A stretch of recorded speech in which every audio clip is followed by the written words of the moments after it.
రోజు ఇంద్రకీలాద్రిపై అమ్మవారి అవతారము శ్రీ కనకదుర్గాదేవి అవతారము. ఈ రోజు దేవి శరన్నవరాత్రుల్లో 9వ రోజు. సో అమ్మవారి కనకదుర్గాదేవి అవతారంలో భక్తజనులందరినీ కటాక్షిస్తున్నారు. సో ఈరోజు మీకు నేను చెప్పబోయే ఒక హెల్త్ టిప్, ప్లాంటార్ ఫేసియటిస్. అంటే ఉదయాన్నే లెగవగానే నడవటానికి పాదం కింద చాలా నొప్పి చెప్తూ ఉంటారు చాలామంది. దీన్ని మనం ప్లాంటార్ ఫేసియటిస్ అంటారు. ఎందుకు వస్తుందంటే మన పాదం కింద ప్లాంటార్ ఎపోన్యూరోసిస్ అని పలసని పొర ఉంటుంది. దీనిలో ఎలాస్టిక్ ఫైబర్స్ అనేవి ఉంటాయి. సో ఎప్పుడైతే ఓవర్ వెయిట్గా ఉంటారో, ఎప్పుడైతే ఎక్కువసేపు నించొని మన బరువు అంతా కూడా పాదం మీద పడి ఉంటుందో ఆ ఎలాస్టిక్ ఫైబర్స్ అనేవి డ్యామేజ్ అవుతాయి. దాని మూలంగా పాదం ఎప్పుడైతే కింద పెడుతున్నారో చాలా పెయిన్ అనేది జరుగుతుంది. ఆ ఫేషియా మీ అడుగుకి తగ్గట్టు స్ట్రెచ్ అవ్వలేదు. సో దాని మూలంగా మీకు ప్రతి అడుగులో పెయిన్ అనేది వస్తుంది.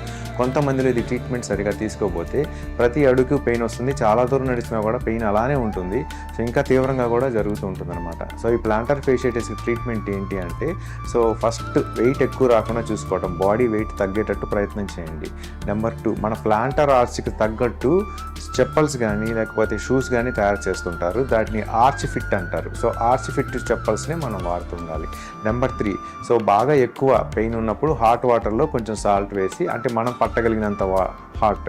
సో డయాబెటిక్ పేషెంట్స్కి ఇది కాంట్రా ఇండికేటెడ్. హాట్ వాటర్లో కాలు పెట్టకూడదు. సో మామూలు వాళ్ళు పాదం ఒక 10 to 15 minutes వేడి నీళ్ళలో ఉంచితే సో ఫేషియా అనేది రిలాక్స్ అవుతుంది. సో కొంతమంది విటమిన్ ఈ సప్లిమెంట్స్ తీసుకున్నా కూడా ఫేషియా రీజనరేషన్ అనేది జరుగుతూ ఉంటుందన్నమాట.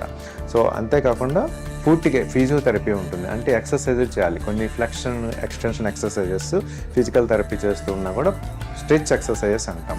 ఈ స్ట్రెచ్ ఎక్సర్సైజెస్ కూడా ఆ ప్లాంటార్ ఫేషియా కుచించుకుపోకుండా తోడ్పడుతుంది. దీని మూలంగా పెయిన్ అనేది కంట్రోల్ అవుతుంది.